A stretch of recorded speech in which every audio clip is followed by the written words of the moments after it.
तो सर संत रामपाल जी महाराज जो आपके पूज्य गुरुदेव हैं उनसे नाम उपदेश लेने के बाद आपको क्या लाभ मिला? सबसे पहले नाम उपदेश लेने के बाद मैंने जो मेरा मनुष्य जन्म था वो सुधरा। मैंने मांस खाना छोड़ दिया। मैं उस मुसलमान समाज के प्रति जो एक सद्भावना थी, जो एक मैं खोज रहा था अल्लाह ताला को, जो मैं एक देखना चाहता कि अल्लाह ताला कौन था, उसके बारे में मुझे पता लगा। फिर मैंने यहाँ से जितने भी अपने मुसलमान भाई हैं, जितने भी अपने मुल्ला काजी, उनसे पूछा कि भैया ऐसे इस बात है। दुआ सलाम भी करता था, सारे काम करता था। वो 2-4 बार मेरी बातें सुनते थे। एक मैं मौलवी साहब से पूछने गया, वहाँ 4-5 उनके शिष्य बैठे थे। मैंने बोला जी अस्सलाम वालेकुम, उन्होंने कहा वालेकुम अस्सलाम। तो ऐसे ही माइंड में पर्सन घूम गया। मैंने कि जी इसका मतलब क्या होता है कि हम जो दुआ सलाम करते हैं अस्सलाम वालेकुम और वालेकुम सलाम। तो उन्होंने, हालांकि उन्होंने जवाब अपने तरीके से सही दिया, बट मुझे उसमें से कोई संतुष्टि नहीं हुई।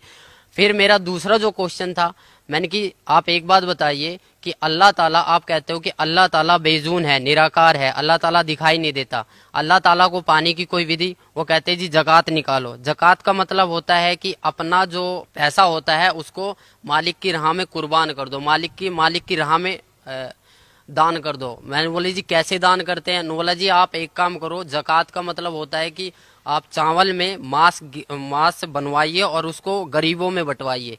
तो मैंने वहां से ये ठान लिया कि मैंने सोचा कि जो ये बंदा बोल रहा है, मैं बोला जी इसका परिणाम जो है हमारी कुरान शरीफ में है। उन्होंने बोला जी कुरान शरीफ में नहीं है, हदीस में है। मैं बोला जो आसमानी किताबें उतरी है, हमारी कुरान शरीफ उतरी है, तौरेत उतरी है, इंजील उतरी है और जम्बूर उतरी है, इनके अलावा अगर आप मेरे को कोई और किताब दिखाओगे तो मैं कैसे मान लूंगा? बोला जो कुरान शरीफ है उसमें तो खाली अरबी भाषा है और जो हदीस है उसके मायने हदीस में है। मैं बोला फिर जो कुरान शरीफ हिंदी में निकल रही है उसका क्या अर्थ है? बोला वो किसी ने गलत चला दिया, उसमें कुछ मायनों का अर्थ कुछ गलत होता है। तो इसी प्रकार मुझे भटकाया गया, मैं बहुतों से मिला। इसके बाद जो भी मुझे संतुष्टि हुई सदगुरु रामपाल जी महाराज के चरणों में आने से हुई है।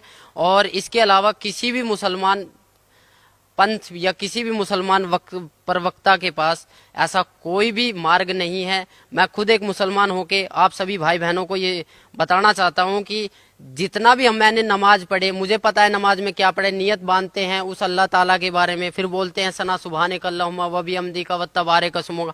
इसकी हिंदी निकाल के देखो, आप इसकी हिंदी निकाल के देखो, उसमें आपको कहीं भी नजर नहीं आएगा कि आप किसी परमात्मा की प्रार्थना कर रहे हो, क्योंकि ये प्रार्थना है ही नहीं, आप तो आदेश दे रहे हो। मैंने एक हिंदी निकाल के देखा, अल्हम्दुलिल्लाहि रब्बिल आलमीन अर्रहमानिर रहीम मालिक यौमिद्दीन इय्याका नअबुदु व इय्याका नस्तईन इहदिनस सिरातल मुस्तकीम सिरातल लजीना अनअमता अलैहिम गैरुल मगदूबी अलैहिम वनद्वालिन आमीन। ये प्रार्थना हम शुरू में पढ़ते थे, बट इसका कोई मतलब ही नहीं निकला। क्यों नहीं निकला? क्योंकि इसमें कोई प्रार्थना की चीज है ही नहीं। हम तो आदेश दे रहे हैं कि ए पैगंबर तू वहां जा, तू फलानी जगह, तू ये काम कर, तू ये काम कर, ये तो हम एडवाइस कर रहे हैं। पर हमें एक प्रार्थना करनी है। हमें नमाज का मतलब समझना है, नमाज चीज क्या है। नमाज का मतलब जो है परमात्मा बताते हैं कि नमाज का मतलब होता है कि अरदास लगाना, अपनी प्रार्थना लगाना, नित्य नियम करना। हमें 5 टाइम की नमाज दी है, फजर, जोहर, असर, मगरिब, ये 5 टाइम की जो नमाज दी है। पर आज लग हमने नमाज कौन सी सच्चे दिल से पढ़ी?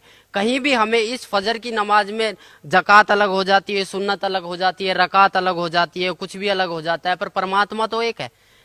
हम पैदा होते हैं तब हम हिंदू होते हैं, और जब हमारी मुसलमानी कर दी जाती है फिर हम मुसलमान बन जाते हैं। ऐसा क्यों? अगर मालिक मुसलमान ही बनाना था तो वो जो मुसलमानी होती है वो ऊपर से ही क्यों नहीं बना के भेजी? इसका कोई जवाब है? किसी भी मुल्ला जी के पास इसका कोई जवाब नहीं है। ना ही हमारे मोहम्मद साहब ने कभी मांस को छुआ था। मोहम्मद साहब के 1,80,000 शिष्य हो गए थे, ना ही उन्होंने कभी मांस को छुआ और ना ही उन्होंने कभी बोला कि तुम मांस को खाओ। कभी भी किसी ने बोला नहीं है। मेरी सभी मुसलमान भाइयों, पूरे हिंदुस्तान, पूरे वर्ल्ड के मुसलमान भाइयों से प्रार्थना है कि मांस खाना, ये समझ लो हम अपने बेटे की कुर्बानी दे रहे हैं, हम अपने बेटे के मांस को खा रहे। एक मांस दूसरे मांस को खा रहा है, इससे बड़ा राक्षस और होगा कौन?